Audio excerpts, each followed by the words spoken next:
오늘은 한국 교회가 어린이 주일 혹은 어버이 주일로 지키는 주일입니다. 사랑하는 여러분, 따라서 오늘은 이 가정에 관한 말씀, 이 가정의 주제에 관한 말씀을 여러분에게 드리려고 합니다. 큰은혜의 시간이 되기를 간절히 주의 이름으로 축복합니다. 사랑하는 여러분, 성경은 우리가 사는 이 시대를 가리켜서 마지막 때 말세라고 말하고 있습니다. 그런데 이렇게 우리가 사는 지금의 시대를 마지막 때 말세라고 하면 어떤 분들은 좀 의아해하실 것입니다. 왜냐하면 성경의 기록이 완료된 시점부터 2000년이라는 시간이 지났어도 아직 우리 주 예수님께서 오시지 않았고 세상엔 종말에 이르지 않았기 때문입니다. 사랑하는 여러분, 여러분들은 어떤 생각을 갖고 계십니까? 그렇다면 성경이 틀린 걸까요? 천만의 말씀입니다. 그렇지 않습니다. 이런 생각을 갖고 계신 분들은 죄송하지만 성경에서 말하는 이 말세에 대한 정의를 잘못 이해하고 계신 것에서 비롯한 것입니다. 사랑하는 여러분, 성경에서 말하는 말세란 온 우주 만물을 창조하신 하나님이 펼치신 이 장대한 우주의 역사 속에 우리 주 예수님께서 우리를 구원하시기로 이 땅에 오신 초림부터 다시 세상에 오실 재림의 시점을 말세라고 합니다. 우리 주 예수님께서 세상에 오셔서 물과 피를 다 쏟으심으로 십자가의 대속의 죽음을 죽으시고 부활하여 승천하신 그 시점부터 다시 이 세상에 오셔서 세상을 심판하시며 인간의 역사를 닫으실 그 시점까지를 말세, 마지막 때라고 합니다. 그러므로 우리는 지금 말세의 한복판, 어찌 보면 마지막 때를 지금 살고 있는 것입니다. 그러하기에 우리 주 예수님께서 세상에 다시 오셔서 세상을 심판하시며 인간의 역사를 닫으실 거라는 이 종말론적 재림 신앙을 가지고 마지막 때를 사는 우리들은 더 깨어 신앙의 자리, 사명의 자리, 교회의 자리, 가정의 자리를 잘 지켜야 할 줄로 믿습니다. 그렇다면 이렇게 마지막 때 말세가 되면 세상에는 어떠한 일들이 일어나게 될까요?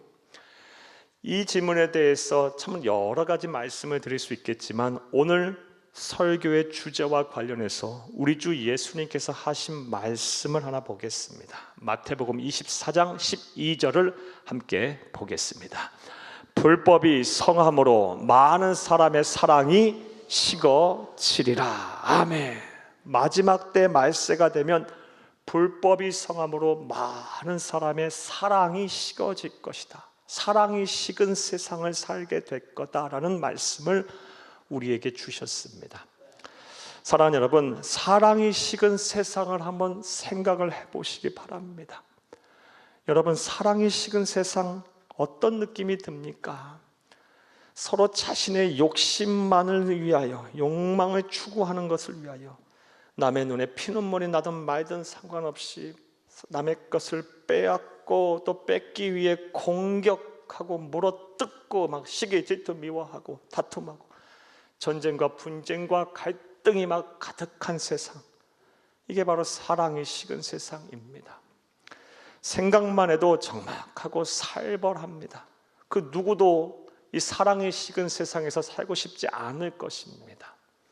그런데 이렇게 마지막 때가 되면 곳곳에서 사랑이 식은 세상이 펼쳐지게 될 거다라고 우리 주 예수님께서 말씀을 하셨습니다. 무엇보다 이 마지막 때가 되면 사랑이 식은 세상이 될 것이기 때문에 이 사랑이 식은 세상 속에서 가장 피해를 보는 공동체는 바로 가정이 될 것입니다.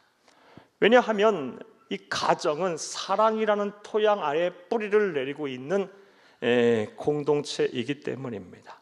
즉, 가정이 형성되려면 남녀가 사랑하고 해서 결혼을 해야 돼요. 성립 조건이 그래요. 가정이 유지가 되려면 남녀가 사랑해서 자녀를 낳아야 돼요.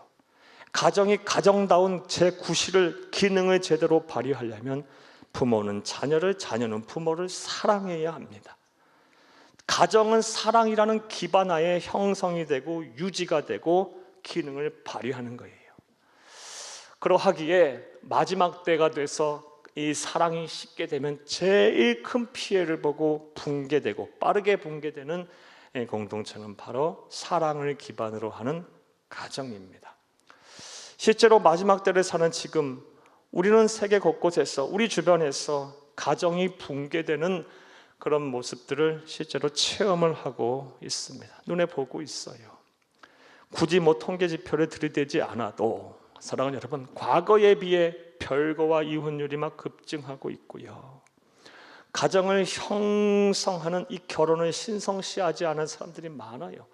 계약 결혼, 동거 이런 게 막 유행처럼 퍼져나가고 있고요. 또 이 가정을 유지하는 이 출산을 신성시하지 아니하여 성적인 탐닉에 빠져 동성애를 옹호한다더니 조장한다더니 또 성적인 타락에 탐닉하는 사람들이 얼마나 많은지 몰라요. 가정이 사랑의 기능을 온전히 발휘하려면 부모는 자녀를, 자녀는 부모를 사랑하고 돌보고 아껴주고 해야 되는데 자녀는 부모를, 부모는 자녀를 학대하고 방임하는 이런 애들이 얼마나 많은지 모릅니다. 사랑이 식어서 가정이 빠르게 붕괴하고 있어요. 그런데 이와 관련해서 우리를 참으로 무섭게 하고 또 참담하게 하는 사실이 하나 있습니다. 그것은 바로 사랑하는 여러분, 가정을 형성하고 또 계속해서 유지하는 결혼과 출산에 대한 이 사회적인 인식이 빠르게 변화하고 있다는 것입니다. 사랑하는 여러분, 청년 실업이 막 급증하고 있고 부동산의 가격은 막 폭등하고요. 과도한 사교육비 지출은 또 우리의 삶을 힘들게 하고 또 개인의 자아실현 욕구가 그 과거에 비해 증대하였기 때문에 결혼과 출산에 대한 인식의 변화가 일어난 것임이 분명해요. 하지만 분명한 사실은 영적인 관점에서 볼 때 마지막 때 사랑이 식었기 때문에 결혼과 출산 그리고 가정에 대한 소중함, 신성시하는 그런 인식이 변화한 것입니다.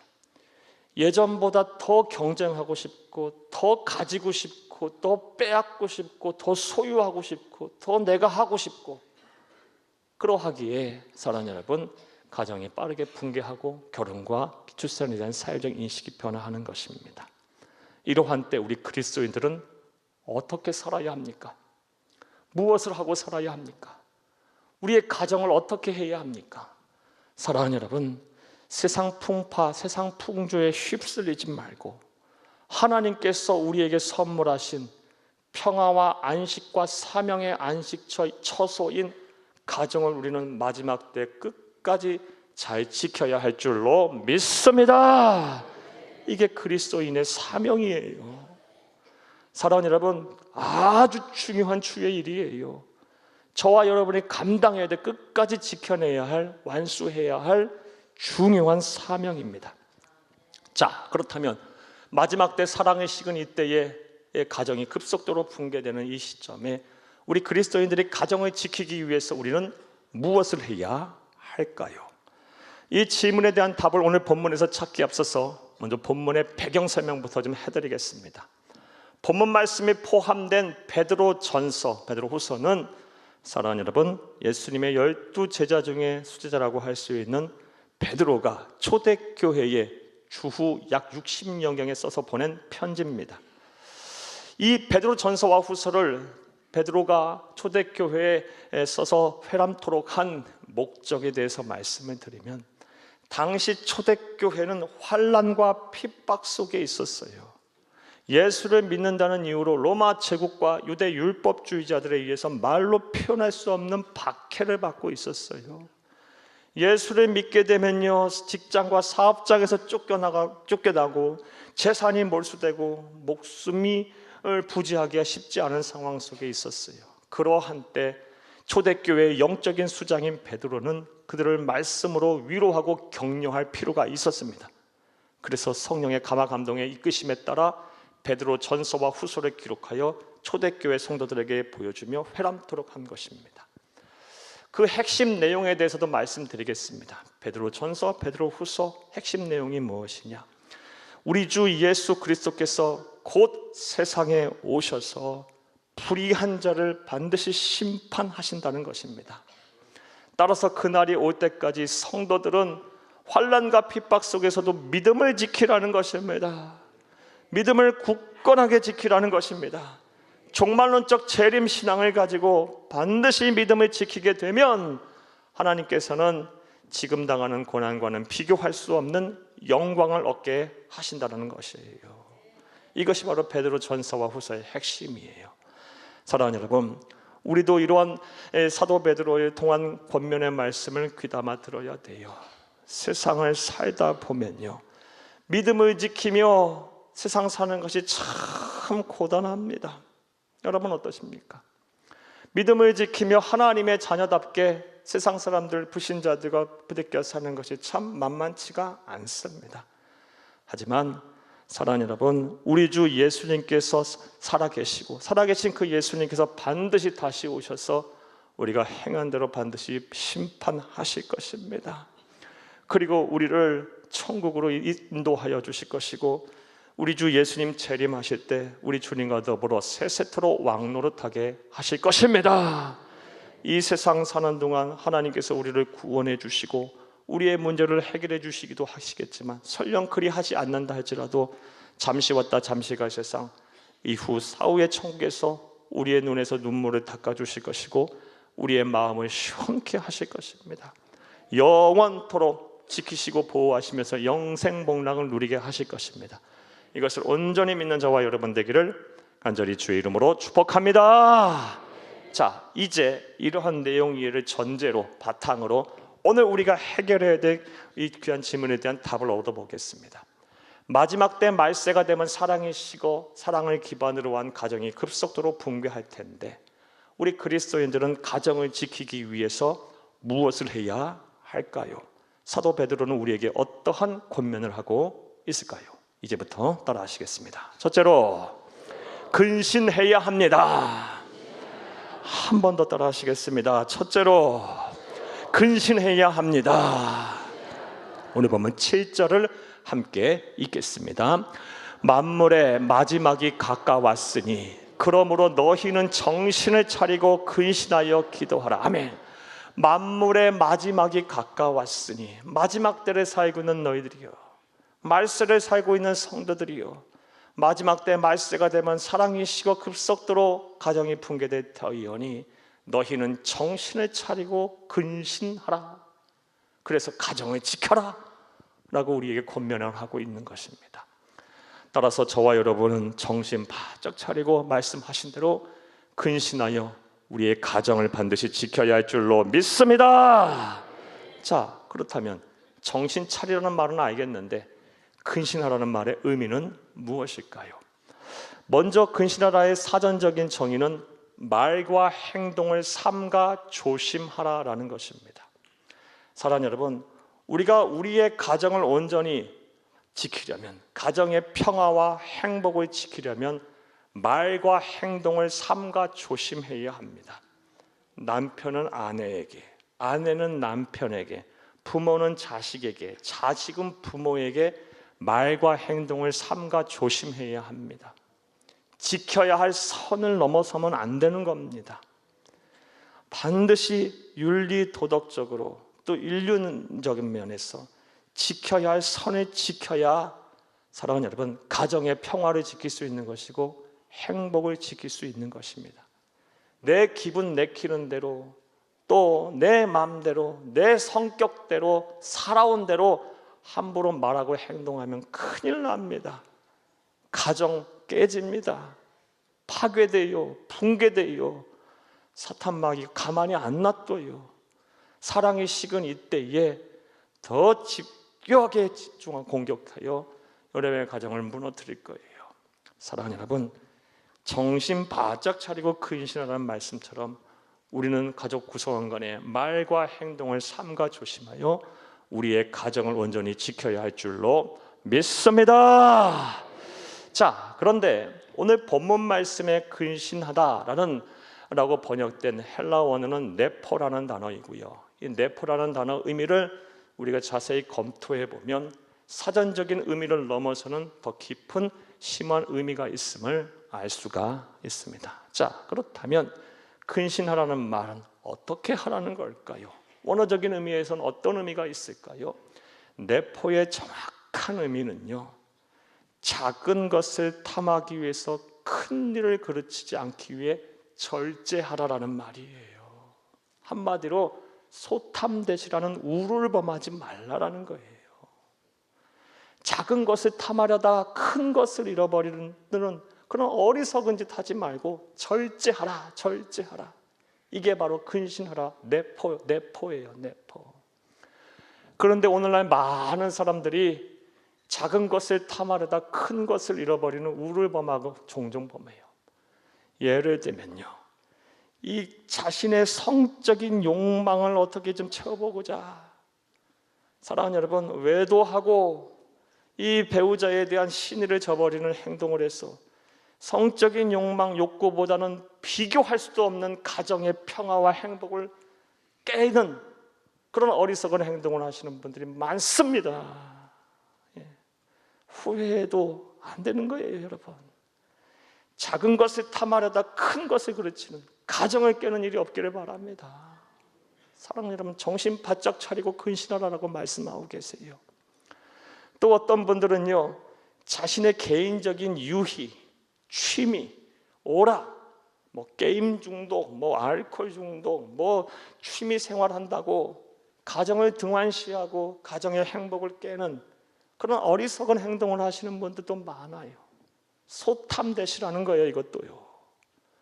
또 어떤 분들은요, 자기 감정, 자기 기분 이 통제 못해서 막 혈기 부리고 분노해서 그 순간에 화를 발산해서 그것과는 비교할 수도 없는 가정의 인간관계를 엉망으로 만드는 그런 어리석은 행동을 하시는 분도 계세요. 소탐대시하는 거예요. 사랑하는 여러분, 정신 차리지 못하고 근신하지 못하는 거예요. 오늘 말씀대로 표현하면요, 나아가 어떤 분들은요, 형제들 간에, 동기들 간에 더 사랑하고 존경하고 해야 되는데 시기질투 미워하여 분노에 가고 또 원망하고 불평하여 형제들 간에 원수처럼 지내며 가족 간의 관계가 막 지옥으로 변하는 경우도 종종 보게 돼요. 이것도 근신하지 못하는 거예요. 사랑하는 여러분, 마지막 때에 사랑이 식은 이때 사랑을 기반으로 하는 가정 급속도로 붕괴될 거예요. 이러한 때 우리 그리스도인들이 해야 할 아주 위대한 사명, 중요한 사명은 가정을 지켜내는 거예요. 이를 위해 우리 사도 베드로가 우리에게 주는 성령의 감화 감동을 받아주는 권면의 말씀, 정신 차리고 근신하라 라는 말씀, 말과 행동을 삼가 조심하고 무엇보다 작은 것을 탐하려다 가정의 행복과 가정의 평화를 깨는, 가정을 엉망으로 만드는, 가정을 붕괴시키는 그런 우를 범하지 않기를, 절제하시기를 간절히 주의 이름으로 부탁합니다. 자, 또 두 번째로 마지막 때 사랑의 식은 이때에 붕괴되는 가정을 지켜내기 위해서 우리 그리스도인들은 무엇을 해야 할까요? 따라 하시겠습니다. 둘째로 기도해야 합니다. 오늘 본문 7절을 다시 한번 읽겠습니다. 만물의 마지막이 가까웠으니 그러므로 너희는 정신을 차리고 근신하여 기도하라. 아멘. 사랑하는 여러분, 성령의 감화 감동을 받은 사도 베드로는 마지막 때 만물이 말세가 되었으니 사랑을 식어 가정이 붕괴되지 않도록 뭐 해라? 기도하라라고 권면하고 있어요. 자, 그렇다면 왜 기도하라고 우리에게 권면을 그렇게 강하게 하고 있을까요? 그 이유는 다음과 같습니다. 사랑하는 여러분, 우리가 아무리 절제하고 말과 행동을 삼가 조심한다 할지라도 우리의 힘밖에, 우리의 능력밖에 일에 휘말리게 되면 가정의 평화 지키기가 쉽지 않습니다. 가정의 행복을 지켜내기가 쉽지가 않습니다. 삶이 금방 지옥으로 변합니다. 자, 또 세 번째로 마지막 때가 되면, 말세가 되면 사랑이 식어 사랑을 기반으로 하는 가정이 급속도로 붕괴할 텐데 우리 그리스도인들은 무엇을 해서 가정을 지킬 수 있을까요? 사도 베드로는 우리에게 어떠한 권면을 하고 있을까요? 따라 하시겠습니다. 셋째로, 서로 사랑해야 합니다. 서로 사랑하라고 권면을 하고 있어요. 따라서 저와 여러분 서로 사랑해야 돼요. 그리고 어느 정도까지 사랑을 해야 하는지도 오늘 본문에서 우리에게 말씀을 해주고 있습니다. 본문 8절을 함께 읽겠습니다. 무엇보다도 뜨겁게 서로 사랑할지니 사랑은 허다한 죄를 덮느니라. 아멘. 사랑하되, 서로 사랑하면서 가정을 지켜내되 어떻게 사랑해라? 뜨겁게 사랑하라. 뜨겁게 사랑하는 것도 어떻게 사랑하는 거다? 허다한 죄를 덮는 거다. 이게 뜨겁게 사랑하는 거다라고 말하고 있어요. 사랑하는 여러분, 이 말씀대로 여러분 좀 손해보면서, 저와 여러분 좀 상처받으면서도 용서하면서 가정 지킬 수 있을까요? 이것이 단순히 다른 사람의 얘기면 괜찮을 텐데 내 아이의 얘기라면 입장이 달라질 것 같아요. 우리의 얘기라면, 내 현실의 문제라면 입장이 달라질 것 같아요. 내가 모든 것을 신뢰하며 의지했던 사람이 나에게 등을 돌리고 내 가슴에 막 대못을 받고 내 마음에 잊혀지지 아니하는 상처를 준다고 한다면, 그 사람 용서하면서 사랑하고 덮을 수 있으면서 가정을 지킬 수 있는 사람이 과연 몇 명이나 되겠습니까? 이게 가능한 일입니까? 쉬운 일입니까? 말씀을 준비하며 생각해보니 참 쉽지 않겠어요. 저나 여러분이나 참 넘어야 할 산이 많을 것 같아요. 십자가의 길이고 가시밭길일 것 같아요. 사랑하는 여러분, 그럼에도 불구하고 하나님은 우리에게 이 말씀을 주고 계세요. 그러면 저와 여러분이 가야 하는 길이겠죠. 힘내서 가야 하는 길일 거예요. 무엇보다 우리 주 예수님께서 가신 길이 그러해요. 우리 주 예수님은 창조주세요. 온 우주 만물을 창조하시고 소유하신 주인이신 유일하신 하나님이세요. 그분이 우리를 구원하겠다고 인간이 되셔서 가진 모욕과 찬대를 당하시고 당신의 생명을 십자가에서 내놓으시면서 엄청난 희생을 하시며 우리를 구원하셨어요. 그리고 용서하셨어요. 우리 주 예수님께서 십자가에서 남기신, 죽으면서 남기신 말 가운데, 아버지여 저들의 죄를 용서하여 주옵소서. 우리 주님이 걸어가신 길이라면 우리 주 예수님께 귀한 생명을 빚지고 또 예수님처럼 살기로 작정하는 우리들, 힘들고 어렵더라도 그 길을 걸어가야 하지 않겠습니까? 힘내서 그 길을 걸어가야 되지 않겠습니까? 사랑하는 여러분, 내가 조금 손해를 입더라도, 조금 아픔이 있더라도, 큰 상처를 받았다 할지라도 가급적이면 힘을 내셔서 용서하시면서 사랑하셔서 가정을 꼭 지켜내기를 간절히 주의 이름으로 축복합니다.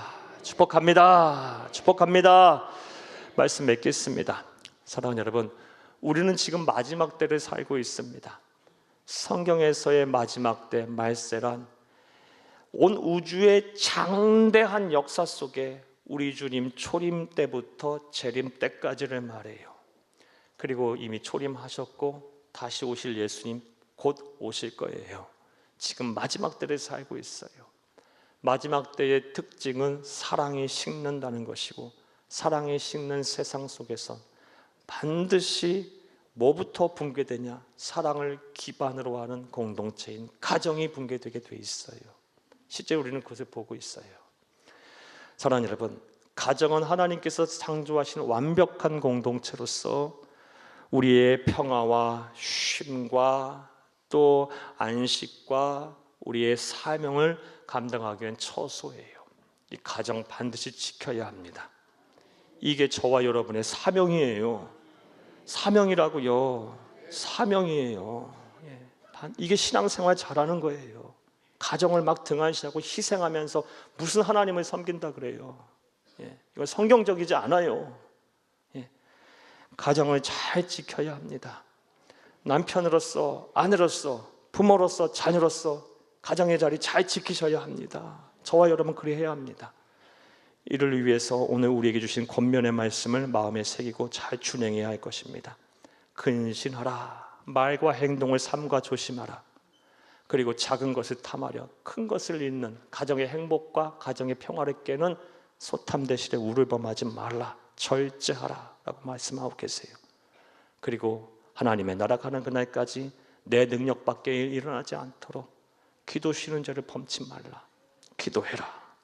용서하면서, 희생하면서, 용서하면서, 사랑으로 덮으면서 가정을 지켜내라 라는 말씀 우리에게 주셨어요. 이 말씀대로 행하여 여러분의 가정 하나님의 나라 그날까지, 아니 여러분 때에서 끝나는 것이 아니라 대대손손 하나님을 잘 경외하여 복을 받는 신앙의 명문과정이 다 되기를 간절히 주의 이름으로 축복합니다. 축복합니다. 축복합니다.